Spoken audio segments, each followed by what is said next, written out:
ফাঁক ফানজাতন আবার কিতারে? এই ফাঁক ফানজাতন আবার কিতা? ফুংটামি করুস নি দুনিয়ায়? এ কি ফুংটামি করার জন্য দুনিয়াতেছ? আমি স্পষ্ট ভাষায় বলতে পারবো, ফাঁক ফানজাতন শুরু হইছে নবীজি দুনিয়া থেকে চলে যাওয়ার 700 শতাব্দীর পর থেকে। বুঝেননি? বলি পাক পাঞ্জাতন, বিয়াবের দল জাহেল। পাক পাঞ্জাতন শুনলে তাতে ভেটকি দেয় শিম্পাঞ্জির মতো। বেয়াদবরা পাক পাঞ্জাতন বোঝে না। কয় কি পাক পাঞ্জাতন? বেয়াদব পাক পাঞ্জাতন 5টি দেহকে আল্লাহ তাআলা এমন ভাবে পবিত্র করেছেন পরশ পাথরের মতো। তাদের সঙ্গে যারা লাগবে তারাও পবিত্র, তাদের দিকে যারা দেখবে তারাও পবিত্র। থেকে বের হয়ে গেছেন ফাজা হাসান, হযরত হাসান আসছেন, কম্বলের নিচে ঢুকাই দিয়েছে। দৌড়ায় হুসাইন আসছে, কম্বলের নিচে ঢুকাই দিছে। হযরত আয়েশা বলেন, আমি দেখতেছি হুজুর কি ব্যাপার, হুজুর আজকে এরকম করে কেন? 2 নাতিরে নিয়ে 2 কম্বল তলে ঢুকাই দিল।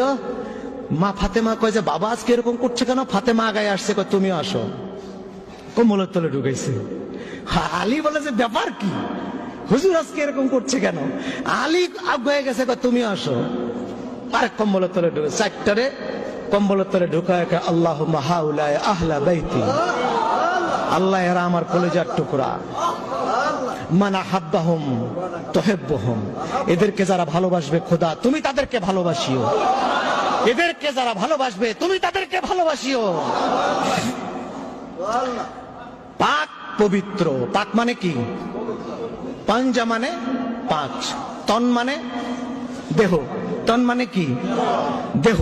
আল্লাহ তাআলা হুকুম করলেন তুমি যখন এই 4 জন আর তুমি একজন তো আসোই।